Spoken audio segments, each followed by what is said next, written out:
You've been asking for it, and now it's time for me to deliver. Class setup videos. Although it's late in Ghost's lifecycle, this can be a preview of what you can expect from me in my Advanced Warfare videos. For my first class help video, I'm going to do my personal favorite weapon, the Riot Shield.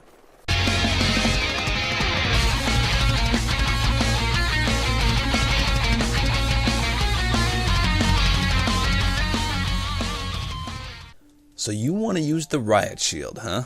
Well, first, I'm going to give you my ideal loadout for the Riot Shield with a few examples along the way. And then I'm going to actually show you gameplay with the class in action. Spoiler alert, I had a truly epic game with this setup. First, the shield attachments.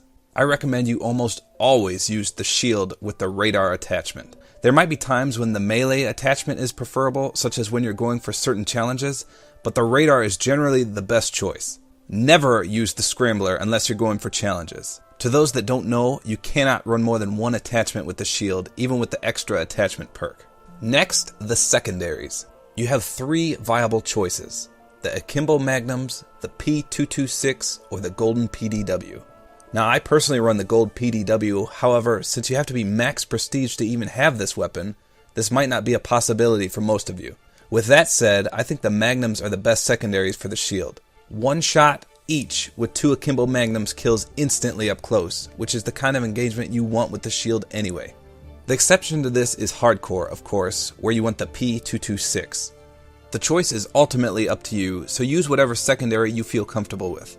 For those of you that do have the Gold PDW though, I prefer extended mags as an attachment.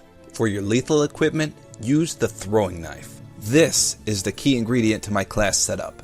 I'll explain more about that in just a bit.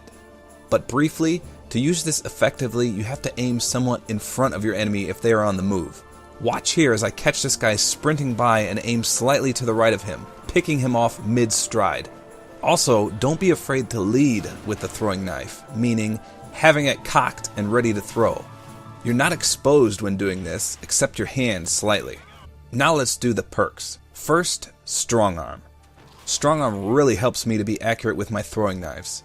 It makes it more like the combat axe of Black Ops 2 if you've ever tried that. The ability to throw the knives further makes long-range shots more realistic. Next, I recommend Reflex. This is necessary if you're using any combination of pistols or explosives. Swapping to your secondary to take out a reloading enemy is crucial to using the Riot Shield, so you want to be able to make sure you can swap fast. Also, here's a little known tip. If your shield gets damaged from gunfire, you can pick up a weapon off the ground and then pick your shield back up and it'll be clean again. Reflex, of course, aids in this as well by being able to pick the weapon up faster. My favorite perk for this loadout is Scavenger. With a throwing knife, this is a must. Not many people seem to realize this, but Scavenger replenishes your throwing knife. Of course, so does walking over a thrown knife, but you may not always be able to find it. The blue scavenger packs are clearly visible and can give you unlimited throws in certain scenarios. Next, extra lethal. Some may argue with me that one throwing knife is enough, especially since scavenger will be replenishing it.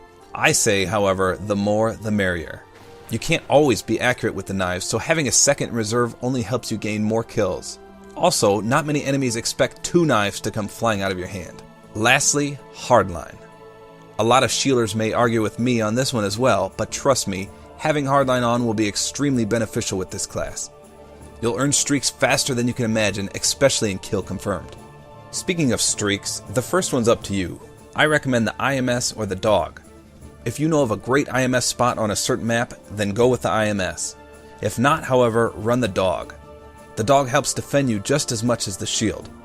Take note, you can have only one IMS out at a time, as is the case with the Dog. Next, the Sentry Gun. This is a low kill streak that is great for locking down an area.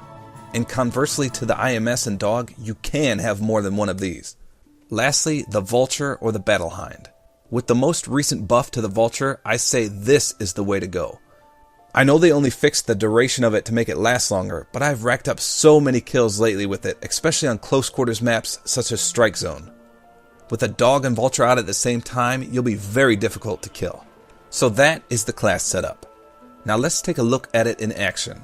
This was just a typical TDM match on Strike Zone using my above setup.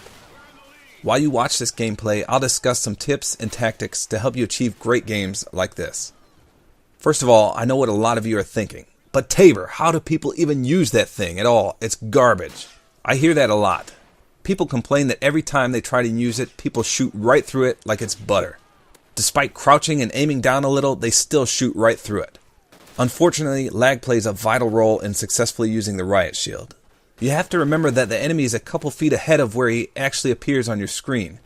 For example, half the time I die on a non-shield class, it was when I clearly had gone 2 or 3 feet beyond bulletproof cover and then I just dropped dead anyway. This is because on the enemy screen, I wasn't quite there yet.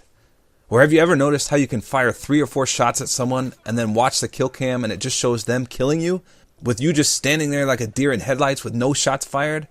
Yeah, that's the lag I'm talking about. It's frustrating and it happens. You just have to deal with it. With that said, the Riot Shield has many uses. Not only does it protect you and teammates from bullets, but it can also block panic knives from the front and absorb some explosive damage. The Riot Shield works best at medium distances where you can crouch and face your target squarely. It is extremely difficult to kill a Riot Shield user under these circumstances. However, people will shoot your feet. It's just a risk that you take as a shield user. It takes 2 shield bashes to kill an enemy unless they're already weakened. However, don't be surprised if you get circle jerked and stabbed in the back when attempting to melee with the shield. In fact, I wouldn't recommend doing this unless you're going for the challenges. The Riot Shield works very well when your teammates guard your back while you lead the way. When enemies spot you and open fire, this gives away their location and lets your teammates pick them off with ease. It's a great tool for a teamwork-oriented player. But if you're like me and play solo a lot, this is where the throwing knife and radar attachment come in handy. First of all, always use your radar. This is the best attachment in the game, in my opinion. When shielding, I look at my radar more than I look at the screen itself. Hardly anyone runs off the grid anymore, so you can anticipate where your enemies are at all times. I can't stress this enough, use the radar. But oh, how I love the throwing knife. You can throw it for instant one-hit kills and even bounce it off surfaces for more impressive kills.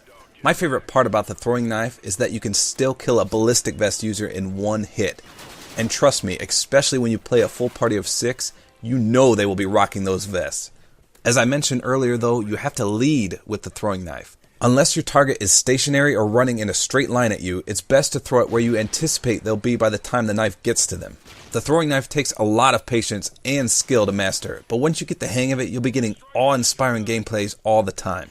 If I'm ever going negative or I'm against some truly talented players, I use this class setup and absolutely annihilate them, tearing through their ballistic vests and oracles. My main advice when using this class setup is to be patient. Don't run and gun, crouch and use your radar to your advantage. If you're sure the coast is clear, then you can swap to your pistol for the faster mobility, but otherwise, crouch walk.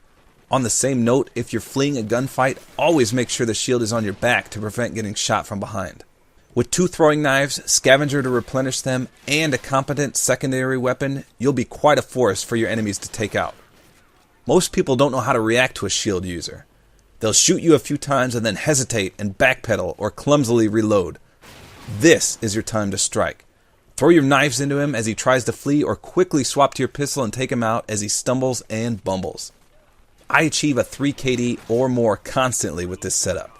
You'll have hardline that will aid in acquiring your streaks, which rack up kills insanely fast.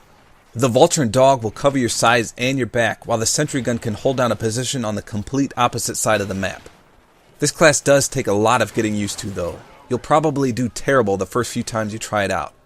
But once you get the feel for how to best deflect bullets and use the throwing knives, you'll be making entire clans rage quit in frustration. And speaking of frustration, did you see the final kill cam there? The guy must have rage quit as I picked up an awesome 2-piece to end the game, only for it not to be shown. And that's it for this Riot Shield setup. There'll be more class help videos to come soon, as well as more patch help videos. Let me know how I did in the comments, and please stay tuned for more.